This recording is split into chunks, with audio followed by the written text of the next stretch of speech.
Well, I'm joined now by the Prime Minister, David Cameron.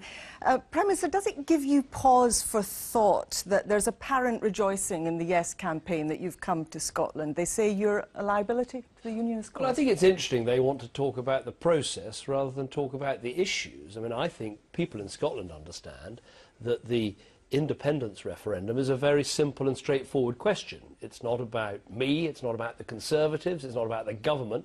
It's a question, do you want Scotland to stay in the United Kingdom or do you want Scotland to separate itself from the United Kingdom? That's the question, and I think people understand that, and those are the issues really we should be addressing. And I'm here to make an unrelentingly positive case for what we can achieve together as a family of nations. It rather looks as if you do fear that you're a liability when you refuse to debate with Alex Salmond. I mean, why won't you take him on directly, face to face, if you've got an argument that you believe in and that's why you're here? Why don't you? Well, for a very good reason, because the debate that needs to take place in Scotland, the TV debate that needs to take place, is between the leader of the No campaign and the leader of the Yes campaign. Why? Because effectively Scotland's being offered two futures, a future within the United Kingdom and a future separate from it. And the point is that I don't have a vote in this referendum. But you're up here to talk to the Scots about it. You're talking to me about it. Why don't you debate with the man who everyone knows is your main opponent? Well, no, because the main opponent to the Yes campaign is the No campaign, and the No campaign is led by Alistair Darling. I can understand why Alex Salmond wants to, again, talk about this process issue rather than the issues of jobs and how will Scotland and the rest of the United Kingdom be better off, how will be stronger, how will be safer. Those are the real issues. Alex Salmond wants to talk about this because he doesn't want to address the real issues, and he'd like the debate, but to be between me and him, so he can muddy the waters. He says you're feared. No, not at all. I debate and discuss these issues all the time. Do you have full confidence in Alistair Darling? Yes, I think the Better Together campaign is doing a very good job. It has the full support not just of my party, the Conservatives. It doesn't have the full support of your party, it does does. it? Many of your own MPs have expressed disappointment. No, it has the full support of Conservatives, Labour, Liberal Democrats, people of all party and no party, and I think Alistair's doing an excellent job. They're making a very positive case for Scotland to stay in the United Kingdom, but they're also quite rightly warning of the risks of separation. And I don't think that we'd be doing our job as politicians if we didn't warn of some of those risks. I'm sorry to press you on this, and I don't want to make it too personal, but it is a personal issue in terms of Alistair Darling's leadership and whether he is actually doing a good enough job for the Better Together campaign. Many of your MPs feel that he's not. That's not what I hear from my MPs. What I hear is that support for the Better Together campaign. I think Alistair Darling is absolutely the right person to lead it. What I sense across all the parties is a real need now to get behind this very clear, very positive, very straightforward campaign where I think on the issues, and I hope we'll talk about some of the issues, is the United Kingdom safer and more prosperous and more secure with all the countries staying within it? Yes, it is. You know, we've seen in recent days very clear warnings from people like the Scottish Whisky Association, from financial services, from defence businesses, really addressing the issues of whether Scotland will be better off inside the United Kingdom. Those are the things we need to highlight and point to. Was it a smart move of your Chancellor to threaten us with our banknotes running out under independence? Because polling evidence suggests time and again that comes across as bullying and it tends to push Scots the other way.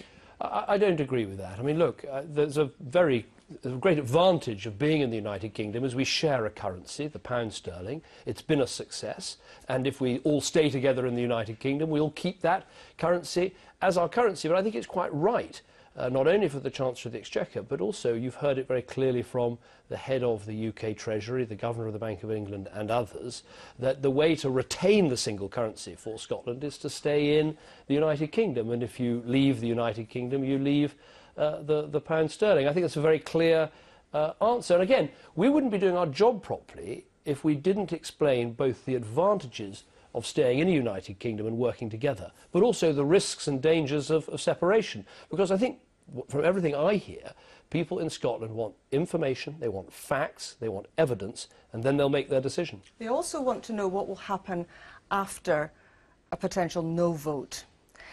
If the people of Scotland reject independence, how will you make devolution work better? Well, we will be producing the Strathclyde Commission report, which for the Conservative Party will put forward our ideas for further devolution. The Liberal Democrats and Labour, they're all putting ideas for further devolution. So I think there's an opportunity in the event of a no vote, the United Kingdom staying together. That's not the end of the road for devolution, it can be the start of more devolution. The way to end the road for devolution is to opt for separation. So I would want to work with other parties to bring forward proposals. What do you feel? What do you feel Scotland needs to improve devolution for its people? Well, I think there is a strong case for further powers to be devolved. We're going to have to wait for the Strathclyde Commission, which is going to be advising me about the right steps forward. But I think that's very important. I think people in Scotland really can get the best of both worlds, if you like, by staying within the United Kingdom, where we're all together, stronger, safer, more prosperous, better off in this competitive world, but also having the extra advantage of more self-government here in Scotland, making more decisions about the future. It is the best of both worlds, and that is really what the No campaign stands for. Can you commit to more powers for Holyrood in your first Queen's speech if you win the independent campaign and the next Westminster election? I can't guarantee a first Queen's speech, because I think that whoever wins the next election will obviously want to talk to other parties and make sure that we build cross-party consensus for further devolution. But I would say to people in Scotland, I said before the last election that we would go ahead with further devolution. We have done that. I've delivered on devolution, not just in Scotland, but also in Northern Ireland and in Wales. I really do believe in a United Kingdom where we should have proper respect for the constituent nations of that family of nations as one of the important ways that we stay together in this modern world. Well, you're talking about getting together with the other parties after the September vote. Wouldn't it have been better if you'd got a pan-unionist alliance going before the vote? Well, we do have a pan-union alliance. It's called the Better Together campaign, and it's supported by all the political parties. You haven't agreed on what you want to do after a no vote? That's a fair point, but all the parties are producing their own ideas. You've seen ideas from Labour, you're seeing ideas from the Liberal Democrats, you'll have ideas from the Conservatives in the next few weeks. And I think people in Scotland will be able to see that all the parties who feel passionate about keeping our family of nations together are also passionate about further devolution, so that people who vote no know that they are actually voting not simply for the status quo, but for the best of both worlds, being able to make more decisions here in Scotland while remaining part of this extraordinary family of nations that has achieved such great things in the past and can achieve great things in the future. And I want one last point. I mean, I come here as Prime Minister of the United Kingdom, passionate about our country, passionate about our United Kingdom, but also with a very clear message from the other countries of the United Kingdom, from England, from Wales, from Northern Ireland,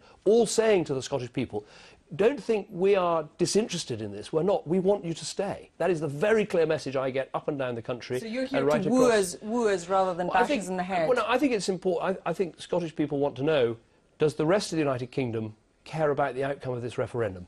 We absolutely do. And the very clear message is, we want you to stay. Now, we've got a big football match coming up at the weekend. Who do you fancy for the Scottish Cup? Well, I'm told that your political correspondent is a Dundee United fan, so I don't know whether that will put me in his good books. I'm afraid it's just, for me, it's yet another contest that Aston Villa aren't going to be involved in, so I will stay out. Prime Minister David Cameron, thank you very much for joining us.